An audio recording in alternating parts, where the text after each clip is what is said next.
Yo guys, Dmonty here with another video on Dragon Ball Z Dokkan Battle. So today we're going to be doing something a little bit different. We kind of got a little bit of an announcement. I'm here joined by special guest Nasdorachi. If you guys haven't subscribed to his channel yet, make sure to go do so. Nasdorachi, say hello. What's going on, baby? What up, buddy? So what we're going to be doing for this video, we're going to be talking about the gross income of Dragon Ball Z Dokkan Battle, also the gross income of Dragon Ball Legends. That's why Nasdorachi is here.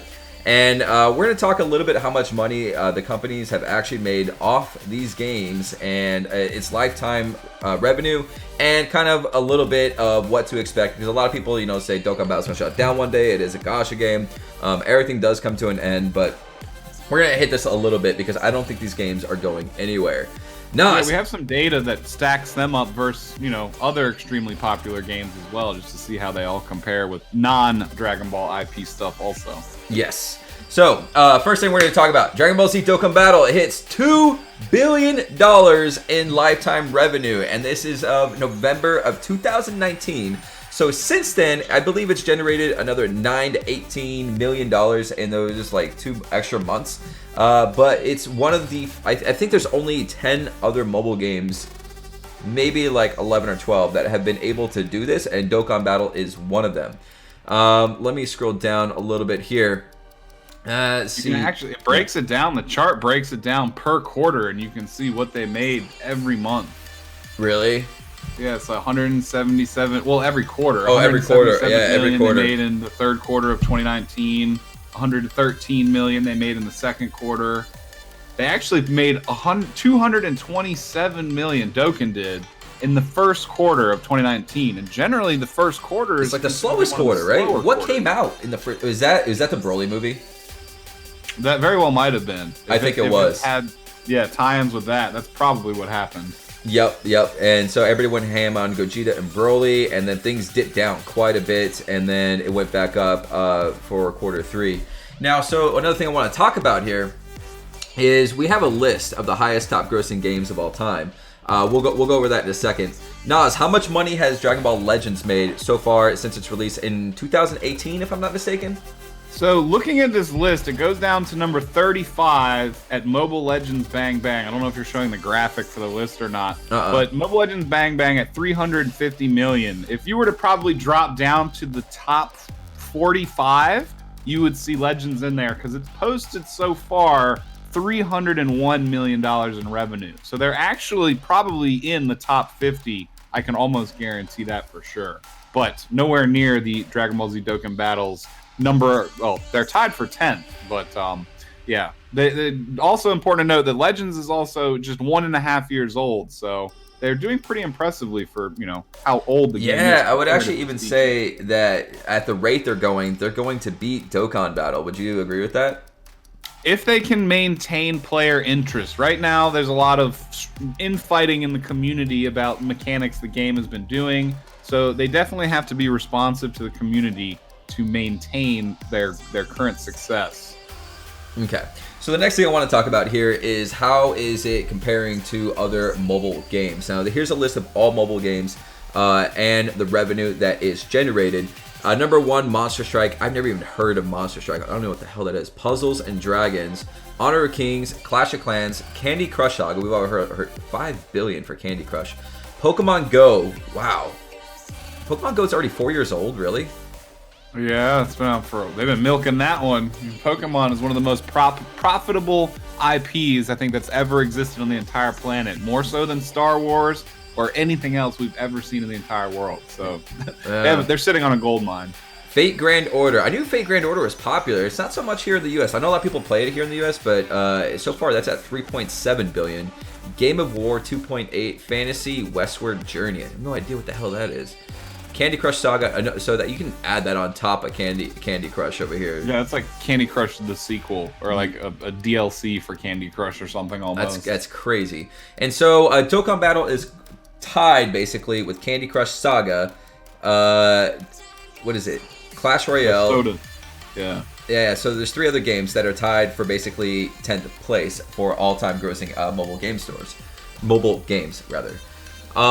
So That's pretty interesting right there. I don't think with those types of numbers, especially like how much money it's made in the last month, that Dokkan Battle is going anywhere. It's not something that you legitimately have to worry about. It's making too much money. Yeah, if you look at some of these top grossing, we talked about this earlier, like all of the games in the top 5 are between 5 to 8 years old. Yeah. And they're all posting the top numbers. So I would conservatively estimate that Dokkan is looking at the very minimum of another 2 to 3 years before they even consider, towards the end of the game type activity. For sure. Another thing I wanted to point out here. So, looks like, it launched in 2015. The title has its best 2 months ever in 2019. It's crazy. Record 109 million in gross revenue during February before later pulling 75 million in July. That has to be, I have to go check what those banners actually were. Let's see. We were talking earlier because it took Dokkan like the first 2 to 3 years to hit 1 billion, and then it made 2 billion in like the next year to year and a half. So doubled its output. It's right here. The title reaches its first billion in April 2018. So the game's nearly 3 years old in order to hit the first $1 billion. Actually, 3 years old after launch. Yeah. It took half as much time to generate a second $1 billion, hitting a $2 billion milestone 19 months later. So it's progressively, growing, and the revenue, I don't know, like as you can see, as you guys will probably notice, they stepped up their animations quite a bit, and I really do feel that's causing, more people wanting to summon. The units are more and more busted, and it's doing a better job overall, and it's maybe. Also, they're spending a little bit more money on the actual, game itself, which is surprising. Out of the $2 billion they actually generated, Nas, how much money do you think they're putting back into production? I don't think they actually did. They post their revenue. They post their revenue, but I don't think they posted their profit. So I would roughly estimate when you're looking at those numbers that anywhere between 25 to upwards of like 35% of that figure is probably the profit margin that they made on top of, licensing the characters, paying the artists for the development of the game itself, the programmers, advertising. All those things definitely take a huge chunk back out of their revenue.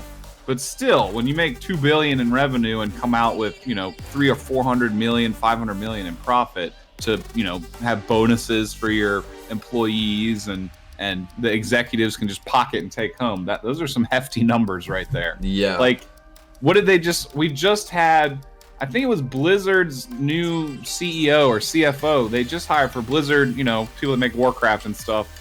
His bonus just for signing up to be the CEO was 15 million. And then you levy that with a mobile game that's taking in like 300 to 500 million in profit. I just can only imagine what their top executives' bonuses look like. That's insane.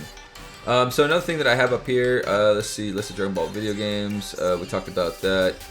The growth rate of the games, because in December, you can look at the individual month of December, how Dokkan made 9 million, but only had 100,000 downloads. And then you levy that versus Legends, which only posted 5 million in revenue, but they had 300,000 downloads.